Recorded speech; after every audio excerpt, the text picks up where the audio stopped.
వచ్చిన అబద్ధాలన్నీ కూడా అబద్ధాలుగా ప్రూవ్ అయిపోయి ఉన్న పరిస్థితులను కూడా లాస్ట్ ప్రెస్ కాన్ఫరెన్స్లో లాస్ట్ ప్రెస్ మీట్లో సుదీర్ఘంగా కూడా ఎక్స్ప్లెయిన్ చేయడం జరిగింది. అంత సుదీర్ఘంగా కూడా చెప్పినా కూడా చంద్రబాబు నాయుడు గారిలో మార్పు ఉంటుందా? అస్సలు ఉండదు. నేను అబద్ధాలు ఇలాగే చెప్తాను, ఎందుకంటే నేను సూపర్ 6 సూపర్ 7 ఎగరగొట్టాలని డిసైడ్ చేసుకున్నాను, కాబట్టి నాకు జస్టిఫికేషన్ కావాలి అన్న ఒకే ఒక దృక్పథంతోనే చంద్రబాబు గారి అబద్ధాలన్నీ కూడా కొనసాగుతూ వస్తున్నాయి బడ్జెట్ ప్రవేశపెట్టినప్పటికీ కూడా. అందుకే మరొకసారి ఆయన మాట్లాడిన మాటల మేరకు ఆయనకు సంబంధించిన ఆయన మంత్రివర్గ సభ్యులు సహచరులు మాట్లాడిన మాటల్లో వాటిని కూడా అడ్రస్ చేస్తూ కొనసాగింపుగా ఇదే బడ్జెట్ ప్రసంగం మీద నా 2వ ప్రెస్ మీట్ కూడా జరగబోతా ఉంది. రాష్ట్రానికి సంబంధించిన అప్పు ఎంత, రాష్ట్రానికి సంబంధించిన అప్పు ఎంత, రాష్ట్రంలో అప్పులు ఏ మేరకు ఉన్నాయి అన్నది ఒక బడ్జెట్ అంటూ ప్రవేశపెడితే ఖచ్చితంగా ఆ బడ్జెట్ డాక్యుమెంట్స్లో రాష్ట్రానికి సంబంధించిన అప్పులు చూపించక తప్పదు. ఇది బడ్జెట్లో ఖచ్చితంగా జరగాల్సిందే బడ్జెట్ అంటూ ప్రవేశపెడితే. కాబట్టి ఒక్కసారి రీకాల్ చేస్తూ మళ్ళా ఒకసారి అసలు చంద్రబాబు నాయుడు తానంతటి తానే ప్రవేశపెట్టిన ఈ బడ్జెట్లో తాను చెప్పిన లెక్కల ప్రకారమే అప్పుల విషయంగా మళ్ళా ఒకసారి క్విక్గా రీక్యాప్ చేసే దానికోసం ఉజ్జాయింపుగా ఫిగర్లు చూపిస్తా. ఇది బడ్జెట్లో ఆయన ప్రవేశపెట్టిన budget documents page number 14, page number 16. ఈ 2 పేజీలు ఒకసారి చూసినట్టయితే ఆయన ప్రవేశపెట్టిన ఈ బడ్జెట్ డాక్యుమెంట్లోనే రాష్ట్రానికి సంబంధించిన అప్పులు 2018-19 సంవత్సరం అంటే తన చివరి సంవత్సరం నాటికి తాను చూపించిన బడ్జెట్ డాక్యుమెంట్ ప్రకారమే అప్పులు 2,57,000 కోట్లు తాను దిగిపోయే సమయానికి అప్పులు ఉన్నాయి అని తానంతటి తానే చూపించాడు. అంటే పబ్లిక్ డెట్ అవుట్ స్టాండింగ్. అదే మాదిరిగా పేజ్ నెంబర్ 16లో అదే 2018-19కి సంబంధించి గవర్నమెంట్ గ్యారంటీ ఇచ్చిన అప్పులు కూడా లెక్కేసుకుంటే ఎంత అంటే తానంతటి తానే 55,000 కోట్లు అని చెప్పి తానే తేల్చాడు. 2 కలిపితే రాష్ట్ర ప్రభుత్వానికి చంద్రబాబు నాయుడు దిగిపోయే టయానికి ఉన్న అప్పులు 3,13,000 కోట్ల రూపాయలుగా 3,13,000 కోట్లు అంటూ చంద్రబాబు నాయుడు గారు తాను స్వయంగా ప్రవేశపెట్టిన బడ్జెట్ డాక్యుమెంట్స్లో తానే తేల్చి చెప్పాడు. పేజ్ నెంబర్ 14, పేజ్ నెంబర్ 16 తాను ప్రవేశపెట్టిన బడ్జెట్ డాక్యుమెంట్లలో ఇదే అప్పును 2024-25 అంటే మా వైఎస్ఆర్సీపీ ప్రభుత్వం దిగిపోయే నాటికి రాష్ట్రంలో ఎంత అప్పులు ఉన్నాయి అని చెప్పి తానే తెంచుతూ తానే తేలుస్తూ తానే ప్రవేశపెట్టిన అదే బడ్జెట్ డాక్యుమెంట్లో అదే పేజ్ నెంబర్ 14 అదే పేజ్ నెంబర్ 16లో తాను చెప్పుకొచ్చాడు. 2023-24 అంటే మన ప్రభుత్వం వైఎస్ఆర్సీపీ ప్రభుత్వం దిగిపోయే నాటికి ఉన్న అప్పులు 4,91,000 కోట్లకు ఎగబాకాయని, అదే రకంగా ప్రభుత్వం గ్యారంటీ ఇచ్చిన అప్పులు 1,54,000 కోట్లకు ఎగబాకాయని, 2 కలిపితే 2023-24 సంవత్సరం అంటే వైఎస్ఆర్సీపీ ప్రభుత్వం దిగిపోయే నాటికి 6,46,000 కోట్ల రూపాయలు అని చెప్పి తానే తేల్చాడు. అంటే 3,13,000 కోట్లు తాను దిగిపోయే నాటికి ఉన్న అప్పులు వైఎస్ఆర్సీపీ ప్రభుత్వం దిగిపోయే నాటికల్లా 6,46,000 కోట్ల రూపాయలను తానే తేల్చి చెప్పాడు. తాను ప్రవేశపెట్టిన బడ్జెట్ డాక్యుమెంట్లే సాక్ష్య ఆధారాలతో సహా ఇక్కడ ప్రవేశపెడతా ఉన్నాం. ఈ రిపోర్టుకు తోడు కాగ్ అంటే రాష్ట్ర ప్రభుత్వాన్ని ఆడిట్ చేసే కాన్స్టిట్యూషనల్ బాడీ ఖాగ్. ఖాగ్ చెప్పిన నివేదిక కూడా ఒకసారి చూసినట్టయితే ఖాగ్ నివేదిక కూడా ఇదే రాష్ట్ర ప్రభుత్వం ఇదే బడ్జెట్ సమావేశాల్లో ఖాగ్ నివేదికను కూడా ప్రొడ్యూస్ చేశారు. అసెంబ్లీలో వాళ్ళు అది కూడా చూపించడం జరిగింది, ప్రొడ్యూస్ చేయడం జరిగింది. ఖాగ్ రిపోర్ట్లో కూడా 2023-24 సంబంధించి accounts at a glance page number 18, page number 20 ఖాగ్ రిపోర్ట్లో పేజ్ నెంబర్ 18, పేజ్ నెంబర్ 20 ఖాగ్ రిపోర్ట్లో కూడా వాళ్ళు కూడా ఇదే నెంబర్ను రాటిఫై చేస్తూ ఖాగ్ కూడా రిపోర్ట్ ఇచ్చింది. ఇదే ఖాగ్ రిపోర్ట్ కూడా కాంప్ట్రోలర్ అండ్ ఆడిట్ జనరల్ అంటే రాష్ట్ర ప్రభుత్వాలను ఆడిట్ చేసే కాన్స్టిట్యూషనల్ బాడీ వీళ్ళు కూడా ఇచ్చిన రిపోర్టును రాష్ట్ర ప్రభుత్వం అసెంబ్లీ సమావేశాల్లో ఇదే చంద్రబాబు ప్రభుత్వం కూడా ప్రొడ్యూస్ చేసింది. బడ్జెట్తో పాటు వాళ్ళు ఇచ్చిన డాక్యుమెంట్స్లో కూడా page number 18, page number 20 ఖాగ్ report 2023-24లో ఇదే ధృవీకరిస్తూ తేల్చి చెప్పారు. మళ్ళీ నేను ఇదే క్వశ్చన్ మళ్ళీ క్వశ్చన్ అది కూడా ఆ రిపోర్ట్ కూడా మేము ముందర ఉంచడం జరిగింది. ఖాగ్ రిపోర్ట్ కూడా కింద పైన 2 budget documents page number 14 and 16, కింద ఉన్నవి 2 CAG reports page number 18 and page number 20 ఈ 2 కూడా చూపించడం జరుగుతూ ఉంది. మరి ఇంతకుముందు నేను అడిగినట్టుగానే మరొకసారి ఇదే చంద్రబాబు నాయుడు గారిని ఇవే విషయాలను మరొకసారి మళ్ళీ అడుగుతా ఉన్నా. అయ్యా, అబద్ధాలు చెప్పడం ధర్మమేనా అని.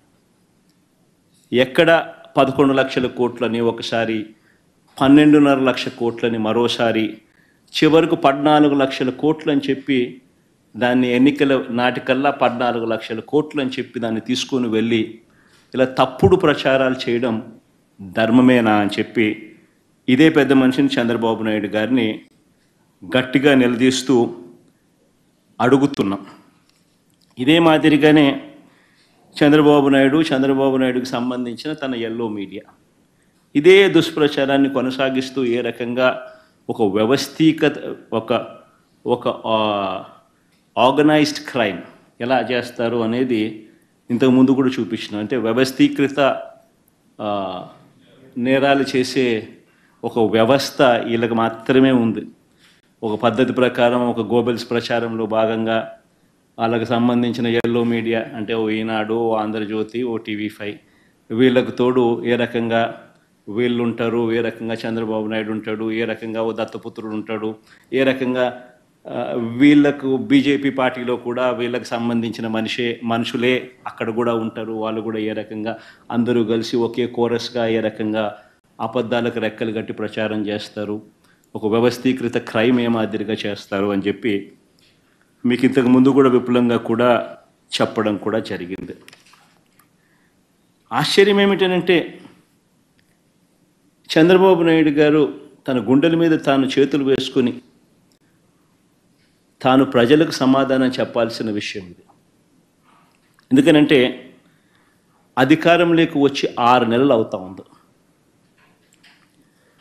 మొత్తం ప్రభుత్వం యంత్రాంగం అంతా కూడా చంద్రబాబు నాయుడు గారి చేతుల్లోనే ఉంది, మా దగ్గర లేదు, మా చేతుల్లో లేదు.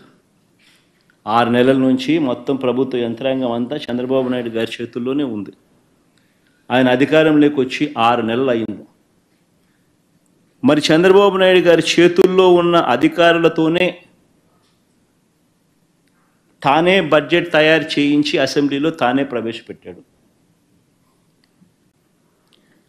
అందులోని అంకెలు కూడా చంద్రబాబు గారే పెట్టారు.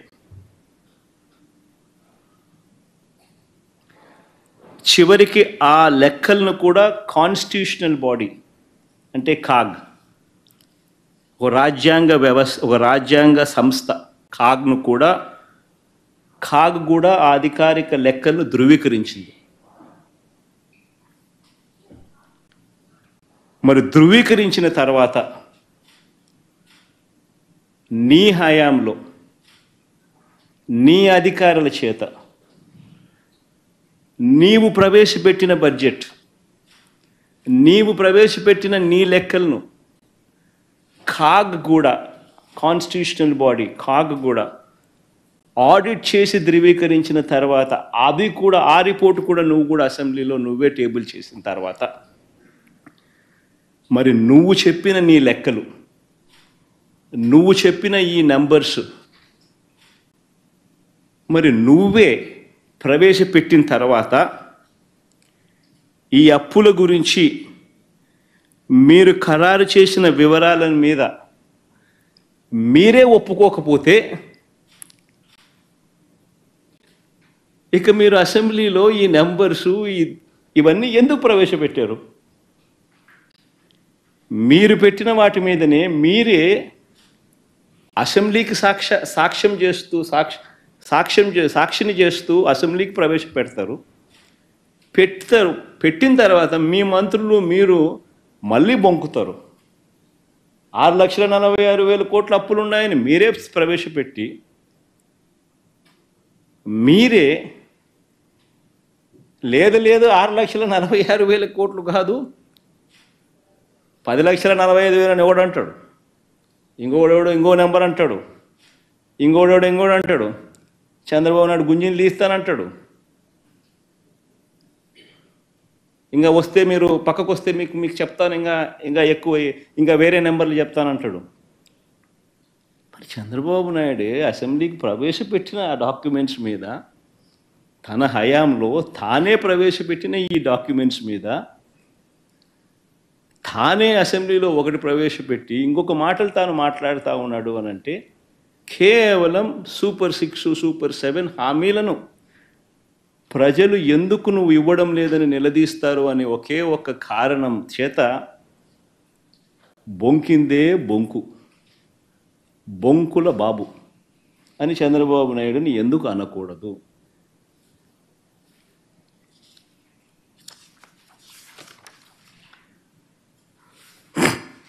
చంద్రబాబు నాయుడు ఇంకా ఒక అడుగు ముందుకేస్తూ చెప్పిన అబద్ధాలే మళ్ళీ చెప్పుకుంటూ వస్తూ ఉంటాడు. స్పిల్ ఓవర్ అకౌంట్స్ మీద కూడా ఒక ఇదే రకమైన దుష్ప్రచారం. ఈరోజు నేను చూపిస్తూ ఉన్నా, ప్రతి సంవత్సరం మామూలుగా స్పిల్ ఓవర్ అకౌంట్స్ ఉంటాయి. ప్రతి సంవత్సరం, ఈ సంవత్సరం నుంచి కాస్త కూస్తూ నెక్స్ట్ ఇయర్కి మళ్ళీ స్పిల్ ఓవర్ అనేది ప్రతి బడ్జెట్ నుంచి ఇంకొక బడ్జెట్కు స్పిల్ ఓవర్ అనేది సర్వసాధారణంగా స్పిల్ ఓవర్ బిల్స్ అనేది ఉంటాయి. చంద్రబాబు నాయుడు గారు 2019లో దిగిపోతూ తాను స్పిల్ ఓవర్గా తాను బకాయిలు పెట్టిన బిల్స్ మాకు ఇచ్చిపోయిన బిల్స్, ఆ బిల్స్ మేము కట్టిన బిల్స్ ఎంత అని చూస్తే 42,183 కోట్ల రూపాయలు మేము కట్టాం. ఆయన ఎక్కడెక్కడ బిల్స్ పెండింగ్ పెట్టిపోయాడు అని చెప్పి ఇంతకుముందు చాలా సుదీర్ఘంగా కూడా చెప్పాను. మళ్ళీ అకౌంట్స్ను మళ్ళీ చెప్పాలి అని అంటే మళ్ళీ ఒకసారి ఇక్కడంతా కూడా కనపడతా ఉన్నాయి.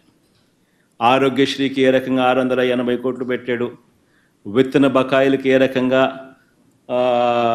960 కోట్ల రూపాయలు తాను ఏ రకంగా ధాన్యం సేకరణ బకాయిలు, విత్తన సేకరణ బకాయిలు 360 కోట్లు, ఇట్లా రకరకాలుగా ఏ రకంగా పెట్టుకుంటాడు. పవర్ బిల్స్ ఏ రకంగా, పవర్ సబ్సిడీ ఏ రకంగా తాను ఇవ్వకపోవడం వల్ల తాను డిస్కాములకు పెట్టిన బకాయిలు ఏ రకంగా ఉన్నాయి అన్నీ కూడా చూసుకుంటే మొత్తం consumer affairs food and civil supplies 5,786 కోట్లు, ట్రాన్స్పోర్ట్ డిపార్ట్మెంట్ 180 కోట్లు, women and child welfare department 265 కోట్లు, హ్యాండ్లూమ్స్ అండ్ టెక్స్టైల్స్ 19 కోట్లు, అగ్రికల్చర్ డిపార్ట్మెంట్ 2,378 కోట్లు, AP seed development corporation limited 249 కోట్లు, హార్టికల్చర్ డిపార్ట్మెంట్ 1,084 కోట్లు, యానిమల్ హస్బెండరీ డిపార్ట్మెంట్ 59 కోట్లు, ఫిషరీస్ డిపార్ట్మెంట్ 88 కోట్లు, ఇండస్ట్రీస్ కామర్స్ షుగర్ డిపార్ట్మెంట్ 200 కోట్లు, డైరీ డెవలప్మెంట్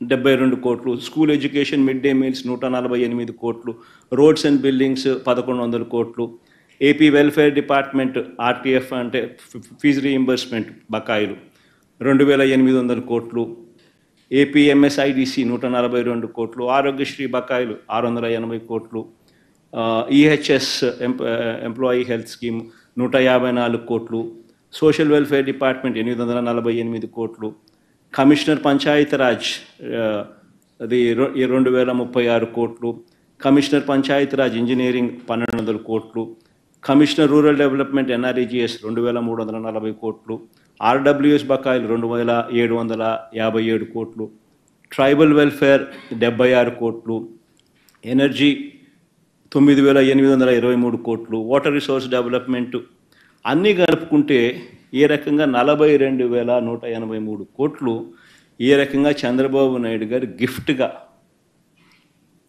వైఎస్ఆర్సీపీ ప్రభుత్వం రాకమునుపు తానిచ్చిన గిఫ్ట్. ఇలా సర్వసహజంగా ఈ బిల్లులు గిఫ్ట్గా ఈయన ఇస్తూ ఉంటాడు. ఆ తర్వాత మేమే ఈ బిల్లులన్నీ కూడా కట్టడం జరుగుతుంది. అయితే దీన్ని కూడా ఆయన అర్థాంతం చేస్తాడు. ఏదో కొత్తగా బహుశా ఇన్ని వేల కోట్లు బహుశా ఏ ప్రభుత్వం బహుశా గిఫ్ట్గా ఇవ్వరు. ఒక చంద్రబాబు నాయుడు గారు మాత్రం ఆ గిఫ్ట్ ఎక్కువ ఇచ్చినాడు. మిగతా ఏ ప్రభుత్వాలైనా ఇంతింత గిఫ్ట్లు ఎవరికి ఇవ్వరు.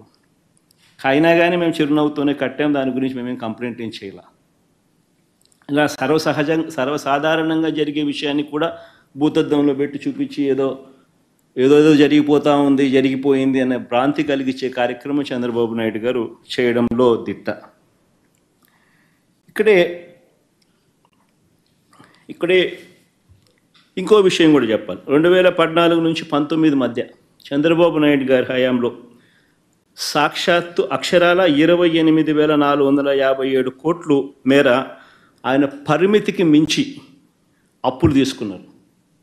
పరిమితికి మించి అంటే ఎఫ్ఆర్బిఎం లిమిట్స్ ఏదైతే రాష్ట్ర ప్రభుత్వాలు హక్కుగా ఏదైతే బారో చేసుకునే కెపాసిటీ ఏదైతే ఉంటుందో ఆ బారో చేసుకునే సొమ్మును ఆ బారో చేసుకునే అప్పు కంటే కూడా చంద్రబాబు నాయుడు ఎక్సీడ్ అయి తాను బారో చేసిన అప్పు 28,457 కోట్ల రూపాయలు. ఇది కాగ్ రిపోర్ట్స్. ఇవన్నీ నేను చెప్తా ఉన్నటువన్నీ కూడా CAG reports, union finance commission reports, ministry of statistics and programme implementation government of India reports. 28,457 కోట్ల రూపాయలు చంద్రబాబు నాయుడు గారు తన 5 సంవత్సరాల పాలనలో ఎఫ్ఆర్బిఎం లిమిట్స్ దాటి తాను ఎక్సెస్గా బారో చేస్తే ఆ మేరకు మా ప్రభుత్వ హయాంలో ఆ అప్పులపై కోత పడింది. ఇన్ఫ్యాక్ట్ అది కూడా చంద్రబాబు నాయుడు చేసిన ఎక్సెస్ బారోయింగ్ మా మీద కోత కూడా పడింది.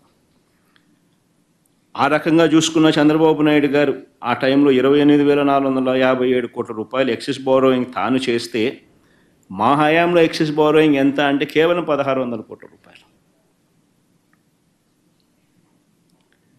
సో నేను అడుగుతా ఉన్నది ఒకటి, ఎవరు ఆర్థిక విధ్వంసకారులో చెప్పడానికి ఈ డేటా అంతా కూడా కనిపిస్తూ ఉంది. ఎవరు క్రమశిక్షణతో నడిచారు, రాష్ట్ర ప్రభుత్వాన్ని నడిపించారు అని చెప్పడానికి ఈ డేటా అంతా కూడా చూస్తే ఎవరికైనా అర్థమవుతుంది. ఈ మనిషి ఇప్పుడు సూపర్ 6లు, సూపర్ 6లు, సూపర్ 7లు ఇవన్నీ కూడా ఎగ్గొట్టడానికి ఈ మనిషి ఒక భూతం ఉన్నట్టుగా ప్రచారం చేసే కార్యక్రమాలు చేస్తూ ఉన్నాడు. వాస్తవం చెప్పాలనంటే చంద్రబాబు నాయుడు గారి హయాంలో కోవిడ్ లాంటి మహమ్మారి ఎప్పుడూ లేదు. 2 సంవత్సరాలు కోవిడ్ లాంటి మహమ్మారి వైఎస్ఆర్సీపీ ప్రభుత్వం అధికారంలోకి వచ్చిన తర్వాత మా ప్రభుత్వం హయాంలో కోవిడ్ లాంటి మహమ్మారిని చూసాం. ఎప్పుడు చూడాల. రాష్ట్రానికి సంబంధించిన వనరులు తగ్గిపోయిన పరిస్థితి, అనుకోని ఖర్చులు పెరిగిన పరిస్థితులు, ఒక విచిత్రమైన పరిస్థితి. దేశంలో కాదు ప్రపంచంలోనే ఎప్పుడు చూడని కోవిడ్ లాంటి మహమ్మారి 2 సంవత్సరాలు రాష్ట్రాన్ని బట్టి పీడించింది, దేశాన్ని బట్టి పీడించింది, ప్రపంచాన్ని బట్టి పీడించింది. అయినప్పటికీ కూడా చంద్రబాబు నాయుడు గారి హయాంలో వర్సెస్ వైఎస్ఆర్సీపీ హయాంలో అప్పులు ఎవరు ఎక్కువ చేశారు, ఎవరి హయాంలో అప్పులు ఎక్కువ అయ్యాయి అని చెప్పి చూస్తే చంద్రబాబు నాయుడు గారి హయాంలో చంద్రబాబు నాయుడు గారు అధికారంలోకి వచ్చే నాటికి 132,000 కోట్ల అప్పు ఉంటే ఆయన దిగిపోయే నాటికి 3,13,000 కోట్ల రూపాయల అప్పులు తెగాయనంటే కంపౌండెడ్ యాన్యువల్ గ్రోత్ రేటు ఆయన హయాంలో 19.54%. కంపౌండెడ్ యాన్యువల్ గ్రోత్ రేట్ అంటే వార్షిక అప్పుల వృద్ధి రేటు. అదే మా హయాంలోకి వచ్చేసరికి మా 5 సంవత్సరాల్లో 3,13,000 కోట్ల రూపాయల నుంచి 6,46,000 కోట్లకు మా హయాంలో అప్పులు పెరిగాయి అని అంటే కంపౌండెడ్ యాన్యువల్ గ్రోత్ రేట్ 15.61%. అంటే చంద్రబాబు నాయుడు గారి కంటే 4% అప్పులు తక్కువ మా హయాంలో జరిగినట్టుగా లెక్కలు క్లియర్గా కనిపిస్తూ ఉన్నాయి. అంటే ఎవరు ఆర్థిక విధ్వంసకారుడు అన్నదానికి ఇవన్నీ లెక్కలే సాక్ష్యం. నేను అడుగుతా ఉన్నది ఒకటి, ఈ 6,46,000 కోట్లకు నాన్ గ్యారంటీ అంటే గవర్నమెంట్కి అసలు మామూలుగా అయితే ఇది బడ్జెట్లోకి కూడా రాదు. ఎందుకంటే సెంట్రల్ గవర్నమెంట్కి కూడా ఎస్బీఐ ఉంటుంది, సెంట్రల్ గవర్నమెంట్కి కూడా ఐఓసి అనే ఇండియన్ ఆయిల్ కార్పొరేషన్ ఉంటుంది, హెచ్పిసిఎల్ అని ఉంటుంది. వాళ్ళు చేసిన అప్పులు సెంట్రల్ గవర్నమెంట్ ఖాతాల్లోకి రావు. హిందుస్థాన్ పెట్రోలియం కార్పొరేషన్ చేసే అప్పులు సెంట్రల్ గవర్నమెంట్ ఖాతాల్లోకి రావు. ఇండియన్ ఆయిల్ కార్పొరేషన్ చేసే అప్పులు సెంట్రల్ గవర్నమెంట్ ఖాతాల్లోకి రావు. స్టేట్ బ్యాంక్ ఆఫ్ ఇండియా చేసే అప్పులు సెంట్రల్ గవర్నమెంట్ ఖాతాల్లోకి రావు. అవన్నీ పబ్లిక్ సెక్టర్ అండర్టేకింగ్స్, వాళ్ళ అప్పులు చేసేటివి. అవన్నీ నాన్ గ్యారంటీడ్ అప్పులు అంటారు. అంటే స్టేట్ గవర్నమెంట్కు సెంట్రల్ గవర్నమెంట్కు సంబంధం లేదు అప్పులు. అటువంటి అప్పులు కూడా ఏదన్నా ఉంటే రాష్ట్ర ప్రభుత్వానికి ఉండేటి ఏదైనా ఉంటే అవి కూడా తీసుకోండి. నేను అవి కూడా ఒక అడుగు ముందుకు మామూలుగా బడ్జెట్లోకి రావు. అయినా కానీ చంద్రబాబు నాయుడు సాటిస్ఫై చేసేదానికి అవి కూడా తీసుకోకపోండి అని చెప్తాను. అవి కూడా తీసుకున్నా కూడా చంద్రబాబు నాయుడు గారు అధికారంలోకి వచ్చే నాటికి అధికారంలోకి దిగే నాటికి ఎంత అని చూస్తే అధికారంలోకి ఆయన వచ్చే నాటికి 8,600 కోట్లు అప్పులు ఉంటే అలాంటి అప్పులు ఆయన దిగిపోయే నాటికి ఆ అప్పులు 77,000 కోట్లకు తీసుకుపోయాడు. అక్కడ కూడా ఆయనదే ఘనత. మా హయాంలో అటువంటి అప్పులు 77,000 కోట్ల నుంచి తగ్గించడం ఓ 2,000 కోట్లు, 75,000 కోట్లని అక్కడే ఉంది, ముగిసింది. అంటే ఆయన హయాంలో 54.98% compounded annual growth rate non guaranteed అప్పులు పెరిగిన శాతం. మా హయాంలో అది తగ్గింది, -0.48%, -0.48%. టోటల్గా ఆ అప్పులు అంటే టోటల్గా గవర్నమెంట్ అప్పులు, గ్యారంటీడ్ అప్పులు, నాన్ గ్యారంటీ అప్పులు ఆఫ్ ది గవర్నమెంట్ కూడా కలుపుకుంటే మొత్తానికి రాష్ట్రానికి సంబంధించిన అప్పులు ఎంత ఉన్నాయని చెప్పి చూస్తే చంద్రబాబు నాయుడు గారు అధికారంలోకి రాకమునుపు 1,40,000 కోట్లు ఉంటే అది కాస్త చంద్రబాబు నాయుడు దిగిపోయే నాటికి 3,90,000 కోట్ల రూపాయలకు ఎగబాకింది. అంటే ఆయన హయాంలో వార్షిక అంటే కంపౌండెడ్ యాన్యువల్ గ్రోత్ రేటు, వార్షిక అప్పుల వృద్ధి రేటు 22.63%. అయితే మా హయాంలోకి వచ్చేసరికి 3,90,000, 7,21,000 ఎగబాకింది అని అంటే కంపౌండెడ్ యాన్యువల్ గ్రోత్ రేట్ కేవలం 13.57%. ఆలోచన చేయమని అడుగుతా ఉన్నా రాష్ట్ర ప్రజలందరికీ కూడా, ఎవరు ఆర్థిక విధ్వంసకారుడో ఈ లెక్కలు చూస్తే ఎవరికైనా కూడా ఇట్టే అర్థమవుతుంది. ఇక ఈ అప్పుల టాపిక్ నుంచి కాస్త ఒక అడుగు ముందుకు వేసి చంద్రబాబు నాయుడు గారి అసెంబ్లీ సమావేశాల్లో ఆయన వివిధ అంశాల మీద ఆయన మాట్లాడుతూ రకరకాల అబద్ధాలను ముందుకు తీసుకెళ్తూ ప్రొపగేట్ చేస్తూ అడుగులు ముందుకు వేశాడు. సరే, వాటికి కూడా రిఫ్యూట్ చేస్తూ వాటికి కూడా సమాధానం చెప్తూ నేను ఇంకా పలు ప్రశ్నలకు సమాధానాలు చెప్తూ అడుగులు ముందుకు వేస్తా. ఇక బడ్జెట్ సమావేశాల్లో తాను మాట్లాడుతూ చంద్రబాబు నాయుడు గారు మాట్లాడుతూ 2019-2024 అంటే 2019 నుంచి 24 అంటే వైఎస్ఆర్సీపీ హయాంలో రాష్ట్ర వృద్ధి రేటు ఆయన హయాంలో 13.5%, ఆయన హయాంలో 13.5% రాష్ట్ర వృద్ధి రేటు ఉంటే వైఎస్ఆర్సీపీ హయాంలో అది 10.6% పడిపోయింది అని చెప్పుకొచ్చాడు. అయ్యా చంద్రబాబు, నీ హయాంలో కోవిడ్ లేడయ్యా, కోవిడ్ లేదు. వైఎస్ఆర్సీపీకి సంబంధించిన ఈ 5 సంవత్సరాల కాలంలో రాష్ట్రమే కాదయ్యా, దేశమే కాదయ్యా, ప్రపంచమే 2 సంవత్సరాలు కోవిడ్తో అతలాకుతలమైన పరిస్థితుల మధ్య ఆ 5 సంవత్సరాలు మా పరిపాలన సాగింది. ఒక్కసారి దేశం పరిస్థితి ఆ 5 సంవత్సరాలు ఎలా ఉందో కూడా ఒకసారి చూద్దాము. ఇక్కడ చూపిస్తా ఉన్నా. దేశంలో మిగతా రాష్ట్రాలకు సంబంధించి ఉజ్జాయింపుగా దాదాపుగా ఒక 25 రాష్ట్రాలకు సంబంధించిన లెక్కలు చూపించారు. ఉజ్జాయింపుగా దేశానికి సంబంధించిన గ్రోత్ రేటు కూడా చూపించడం జరిగింది. ఒకసారి దేశానికి సంబంధించిన గ్రోత్ రేటు కూడా ఒకసారి చూస్తే దేశం మొత్తం ఏ రాష్ట్రం తీసుకున్నా కూడా కోవిడ్ వల్ల దాని ముందు 5 సంవత్సరాలతో కంపేర్ చేస్తే 2019 నుంచి 24 మధ్య, అంటే ఈ 5 సంవత్సరాలతో కంపేర్ చేస్తే ఏ రాష్ట్రమైనా కూడా ఇంతకు ముందు 5 సంవత్సరాల కన్నా గ్రోత్ రేట్ తక్కువే. దేశం చూస్తే కూడా 2014 నుంచి 19 ఆ 5 సంవత్సరాలలో దేశంలో కూడా చూస్తే ఎంత అని చెప్పి చూస్తే దేశంలో కూడా 10.97, అంటే దాదాపు 11% దేశంలో కూడా అభివృద్ధి రేటు, దేశంలో కూడా జీడిపి గ్రోత్ రేట్ ఉంటే 2019 నుంచి 23, అంటే ఈ 5 సంవత్సరాలకు సంబంధించి దేశంలో కూడా 9.28% తగ్గిపోయిన పరిస్థితులే కనిపిస్తాయి. కానీ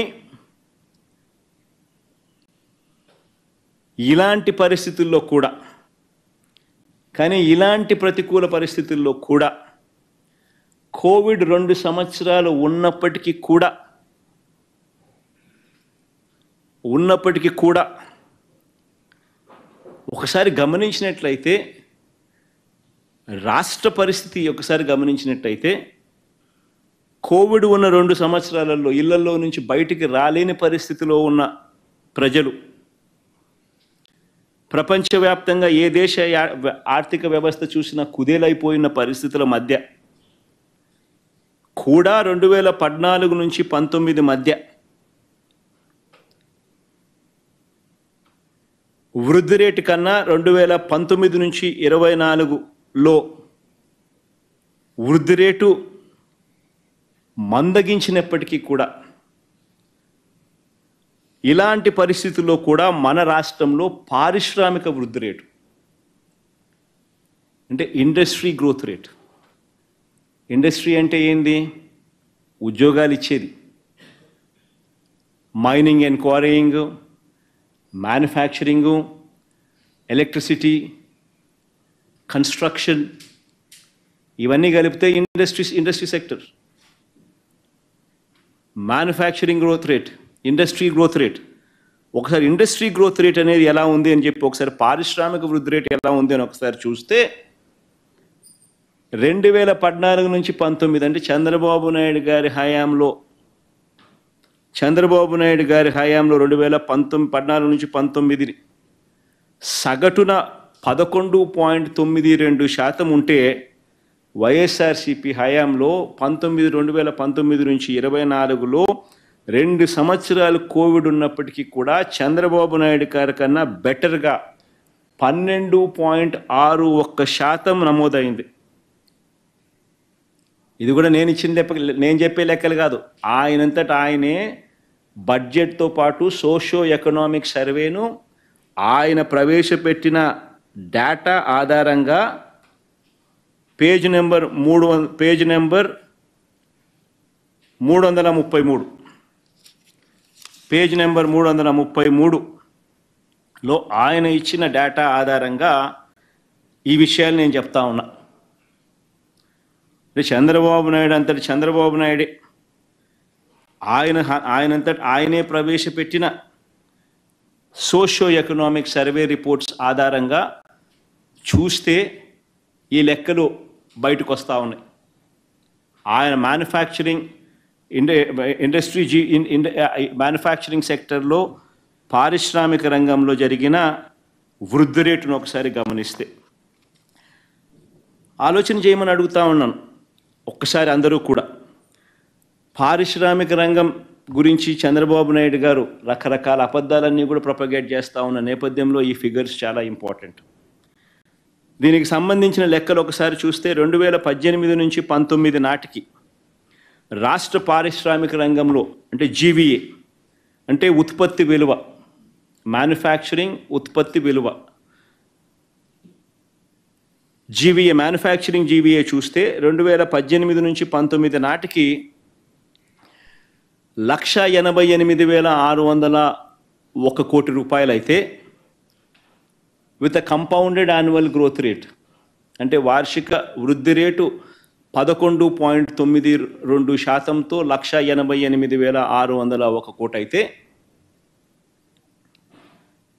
ఈయన 5 సంవత్సరాల పాలనలో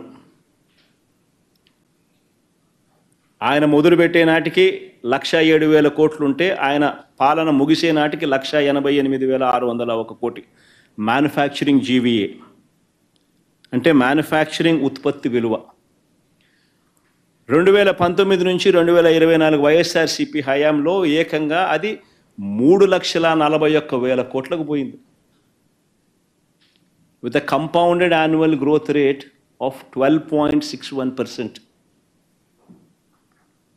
with a compounded annual growth rate of 12.61%. ఇదే దేశంతో కూడా కంపేర్ చేస్తే పారిశ్రామిక రంగంలో మ్యానుఫ్యాక్చరింగ్ జీవీఏ అంటే ఉత్పత్తి విలువ, ఇండస్ట్రీ ఉత్పత్తి విలువ 2018-19లో దేశంలో 11వ స్థానంలో ఆంధ్ర రాష్ట్రం ఉంటే, దేశంలో 11వ స్థానంలో ఆంధ్ర రాష్ట్రం ఉంటే, ఇది పర్ క్యాపిటల్ ఇది, దేశంలో 11వ స్థానంలో ఆంధ్ర రాష్ట్రం ఉంటే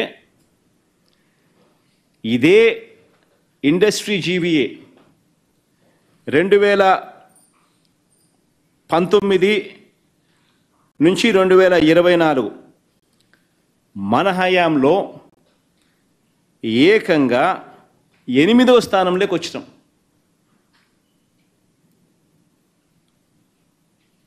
పారిశ్రామిక రంగంలో జీవీఏలో 2018-19 సంవత్సరంలో చంద్రబాబు నాయుడు గారి చివరి సంవత్సరంలో దేశంలో మనం 11వ స్థానంలో ఉంటే 1,88,000 కోట్ల రూపాయల జీవీఏతో 2000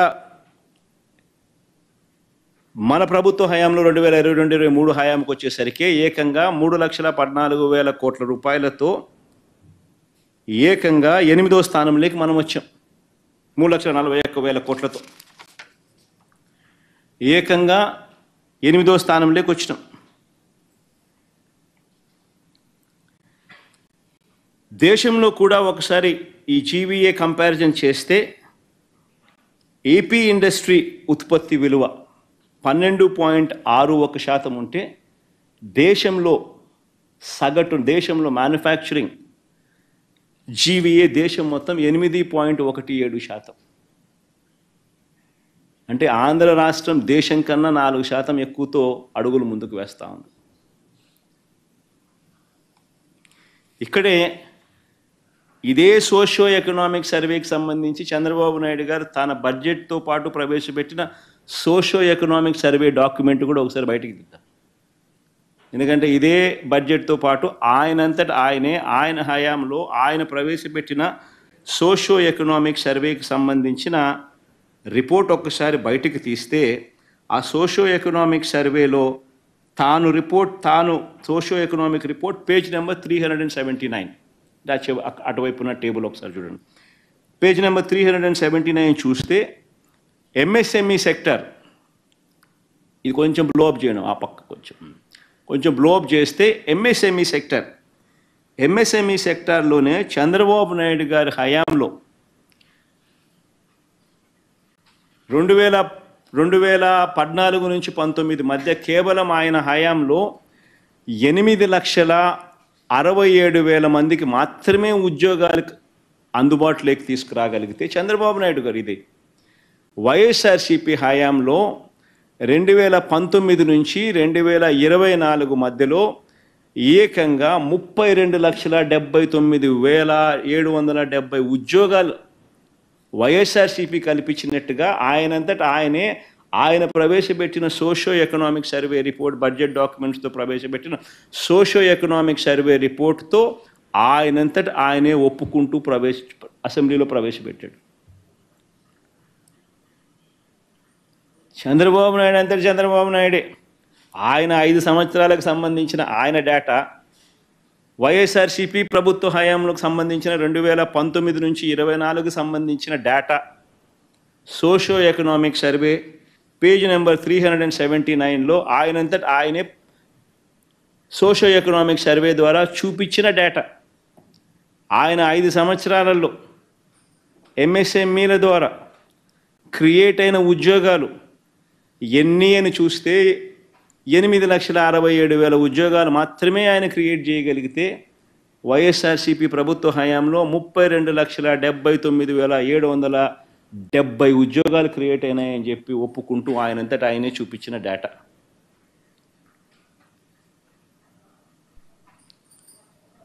ఎవరి హయాంలో అభివృద్ధి రిజిస్టర్ అయింది అని ఒక్కసారి గమనించమని అడుగుతా ఉన్నా.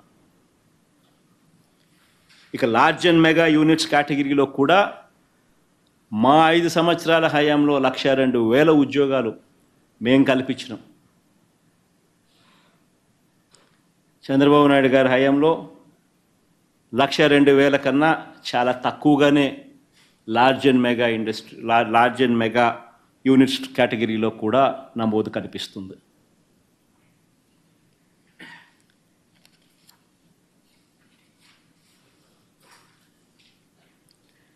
చంద్రబాబు గారి అబద్ధాలను నిజంగా ఏ స్థాయిలో తాను అబద్ధాలు ఆడుతూ ఉంటాడు అని చెప్పి చెప్పడానికి ఇంకొక ఉదాహరణ కూడా చెప్పాల్సి వస్తుంది. తలసరి ఆదాయం గురించి చంద్రబాబు నాయుడు గారు చెప్తారు. చంద్రబాబు నాయుడు గారి హయాంలో చంద్రబాబు నాయుడు గారి అసెంబ్లీలో అబద్ధాలు ఇంకా వల్ల వేస్తూ తలసరి ఆదాయం గురించి ఆయన ఇష్టం వచ్చిన నెంబర్లు చెబుతూ తలసరి ఆదాయం 9% నుంచి 2%కు తగ్గిందని చంద్రబాబు నాయుడు గారు తప్పుడు లెక్కలతో మరో అబద్ధాన్ని కూడా ప్రచారం చేశారు. అయ్యా చంద్రబాబు గారు, తెలుసుకోవాల్సిన విషయం, వైఎస్ఆర్సీపీ హయాంలో మేము మొదలుపెట్టే టయానికి, అంటే నీ ప్రభుత్వం ఎండ్ అయ్యే టయానికి ఆంధ్ర రాష్ట్ర తలసరి ఆదాయం, ఆంధ్ర రాష్ట్ర ప్రజల తలసరి ఆదాయం 1,54,000 రూపాయలు ఉంటే పర్ క్యాపిటా ఇన్కమ్, మా హయాంలో ఎండ్ అయ్యేసరికి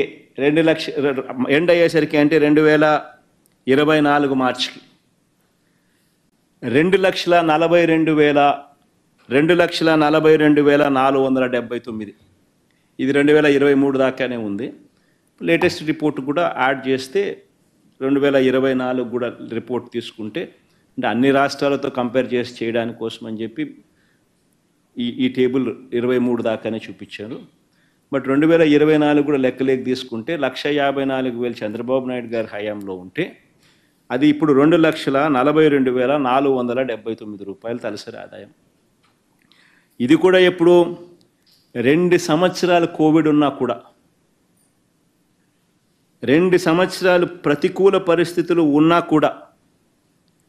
ఎందుకు ఈ విషయాలు చెప్తా ఉన్నానంటే 2 సంవత్సరాల ప్రతికూల పరిస్థితులు ఉన్నా కూడా తలసరి ఆదాయం విషయంలో ఆంధ్ర రాష్ట్రం చంద్రబాబు నాయుడు గారి హయాంలో 2014 నుంచి 19 మధ్య దేశంలో 18వ స్థానం ఉంటే 2023 నాటికే ఆంధ్ర రాష్ట్రం 3 స్థానాలు పైకి 15వ స్థానానికి పోయింది దేశంలో. బహుశా ఇప్పుడు 2,42,000 కాబట్టి ఇంకా 15వ స్థానం నుంచి ఇంకా కాస్త ఇంప్రూవ్మెంట్, ఇంకా ఏ 13వ స్థానమో 14వ స్థానమో ఈ సంవత్సరం లెక్కలు కూడా బయటకు వస్తే, మిగతా రాష్ట్రాలకు సంబంధించిన లెక్కలు కూడా బయటకు వస్తే ఇంకా ఇంప్రూవ్మెంటే కనిపిస్తుంది కానీ ఇంకా తగ్గుదల కనపడదు. అంటే పర్ క్యాపిటా ఇన్కంలో కూడా ఏ రకమైన ప్రజల ఆదాయాల్లో మార్పు అనేది దేశంతో కంపేర్ చేస్తే దేశంలో 18వ స్థానంలో ఆంధ్ర రాష్ట్రం అప్పట్లో ఉంటే దేశంలో 2023 నాటికే 15వ స్థానంలోకి ఆంధ్రప్రదేశ్ అడుగులు ముందుకు వేయగలిగింది. ఇంకా మన ప్రజలు ఇంకా మెరుగైన ఆదాయాలు పొందగలిగారు. 2019 నుంచి 24 మధ్యలో ఏ రంగం తీసుకున్నా కూడా దేశం మొత్తం కోవిడ్ ప్రతికూల పరిస్థితులు ఉన్న రాష్ట్రంలో అలాంటి కోవిడ్ ప్రతికూల పరిస్థితులు కనిపిస్తూ ఉన్నా కూడా 2019 నుంచి 2014 మధ్యలో రాష్ట్రం సాధించిన వృద్ధి రేటు దేశం కన్నా ఎక్కువ ఉంది. దేశ జీడిపి 9.34% పెరిగితే రాష్ట్రం 10.5% పెరిగింది.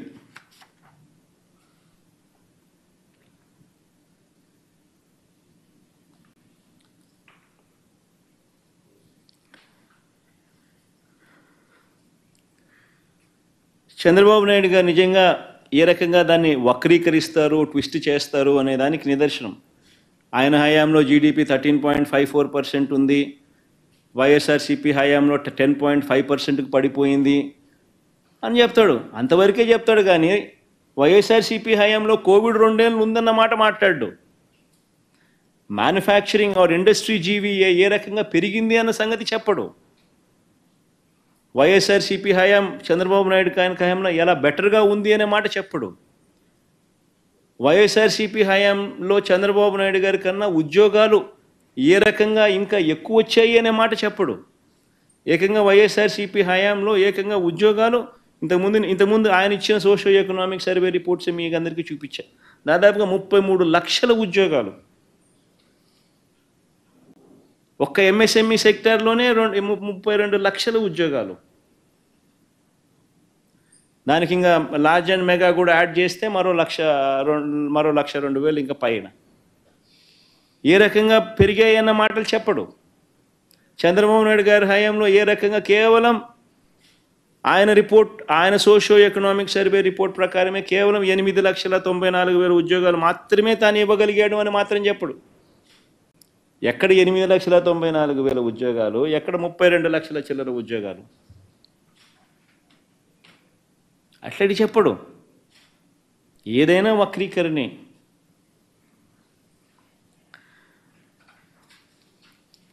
చంద్రబాబు నాయుడు గారు అబద్ధాలు నిజంగా చూస్తే నిజంగా ఎలా ఉంటాయంటే ఒక కథ గుర్తుకొస్తుంది.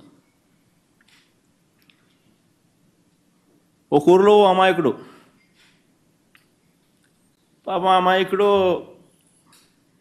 భుజాన ఒక మేకపిల్లని వేసుకొని దాన్ని ఏదో అమ్ముకోవాలని పాపం బజారుకి బయలుదేరుతాడు.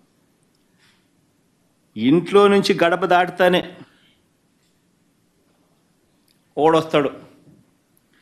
ఒకడొచ్చి నీ కుక్క బల బాగుంది అని అంటాడు. అమాయకుడు అనుకుంటాడు, ఏందిరా అబ్బాయి ఇది, నేనేమో మేకపిల్ల వేసుకొని పోతా ఉన్నాను, మెడలో ఉన్న భుజాన, ఈయనేమో కుక్కపిల్ల బాగుందని అంటాడు ఏంది అని చెప్పి, లేదయ్యా ఇది మేకపిల్ల, ఇది కుక్కపిల్ల కాదు అని చెప్తాడు. ఆ నుంచి ఇంకో 4 అడుగులు ముందుకేస్తాడు. ఆ వీధి చివరికి వచ్చేసరికి, ఆ వీధి టర్నింగ్ దిగేసరికి ఇంకొకడు ఎదురవుతాడు. ఇంకోడు ఏమంటాడు, అరే నీ కుక్కపిల్ల చాలా తెల్లగా ఉంది, చాలా బాగుంది అంటాడు. ఎక్కడి నుంచి తెచ్చుకున్నావు అని అంటాడు. ఈ అమాయకుడు అనుకుంటాడు, ఏంద్రనైనా మేకపిల్లని నేను తీసుకుపోతా అంటాడు. మళ్ళీ ఇంకొకడు వచ్చి మళ్ళీ కుక్కపిల్ల అంటాడు. కుక్కపిల్ల తెల్లగా ఉందని అంటాడు, భలే బాగుందని అంటాడు, ఎక్కడి నుంచి తెచ్చుకున్నాను అంటాడు. ఏంది కాదు స్వామి, ఇది మేకపిల్ల, ఇది కుక్కపిల్ల కాదు ఇది అని చెప్పి, నీ కన్ను కనపడడం లేదా నీకు అని చెప్పి మళ్ళీ ముందుకు పోతాడు. మళ్ళీ ఆ నుంచి ఇంకొక కిలోమీటర్ ముందుకు పోయేసరికి ఇంకోడు కనపడతాడు. ఇంకోడు కనిపించారే నీ కుక్కపిల్ల బలి బాగుంది, నాకు అమ్ముతావా అని అంటాడు. అంటే ఏం కన్ఫ్యూజన్ స్టార్ట్ అవుతుంది. ఏంద్రనైనా నా బుర్రలో మేకపిల్ల నేను భుజాన్ని వేసుకొని పోతా ఉన్నాడు, కుక్కపిల్ల అంటాడు, ముగ్గురితో చెప్పించినాడు, 3వ వాడు వచ్చి కూడా మళ్ళీ కుక్కపిల్ల అంటాడు, కుక్కపిల్ల తెల్లగా ఉందని అంటాడు, నాకు అమ్ముతావా అని అంటాడు. ఇదేంద్రా నేను మేకపిల్ల వేసుకుంటూ పోతా ఉంటే అని చెప్పి మళ్ళీ ఆయన తిడతాడు, అరే ఇది మేకపిల్ల అయినా కుక్కపిల్ల కాదు ఇది అని చెప్పి. మళ్ళా 4 అడుగులు ముందుకేస్తాడు. ఇంకో 4 అడుగులు ముందుకు దూరం వేసేసరికి ఇంకోవాడు కనపడతాడు. 4వ వాడు కనిపించేసరికి ఏమంటాడు, కుక్క పిల్లని ఎందుకయ్యా నువ్వు మెడలో వేసుకొని పోతా ఉన్నావు, నువ్వు భుజాన్ని వేసుకొని పోతా ఉంటావు, పక్కన నీతో పాటు నడవమంటే నడవదా అంటాడు అని 4వ అంటాడు. దాంతో ఏమంటాడు ఆ అమాయకుడు, పాపం ఇందులో నా కళ్ళకి ఏమన్నా అయిందా, నా మనిషికి ఏమన్నా అయినా అని చెప్పి మేకపిల్లని తీసి ఆడేసి నాకు మేకపిల్ల వద్దు, నాకు ఈ కుక్క పిల్ల వద్దు అని చెప్పి పోతాడు. కరెక్ట్గా చంద్రబాబు నాయుడు గారు రాష్ట్రాన్ని ఆర్గనైజ్డ్ క్రైమ్ పద్ధతిలో ఏ రకంగా తాను నడుపుతా వస్తున్నాడు అన్నదానికి నిదర్శనం ఇది. ఫస్ట్ వ్యక్తి పేరు చంద్రబాబు, రెండో వ్యక్తి పేరు దత్తపుత్రుడు, మూడో వ్యక్తి పేరు బీజేపీలో ఉన్న తన వదినమ్మ, తన మనిషి. 4వ వ్యక్తులు ఎవరు అంటే ఓ ఈనాడు, ఓ ఆంధ్రజ్యోతి, ఓ టీవీ5, ఎల్లో మాఫియా. గుర్తుకు రావడం లేదు ఇవన్నీ చూస్తూ ఉంటే. ఆంధ్రప్రదేశ్లో ఏ రకంగా లేని అప్పులు ఉన్నట్టుగా, ఏ రకంగా ఒక వ్యవస్థీకరణ పద్ధతిలో, ఏ రకంగా ఒక అబద్ధాన్ని రెక్కలు కట్టి ఏ రకంగా ప్రచారం చేసి చివరికి ఎందుకు చేస్తున్నారు అని అంటే కారణం సూపర్ 6లు, సూపర్ 7లు ప్రజలకు ఇవ్వకుండా మోసం చేసేందుకు ఇదంతా జరుగుతూ ఉంది.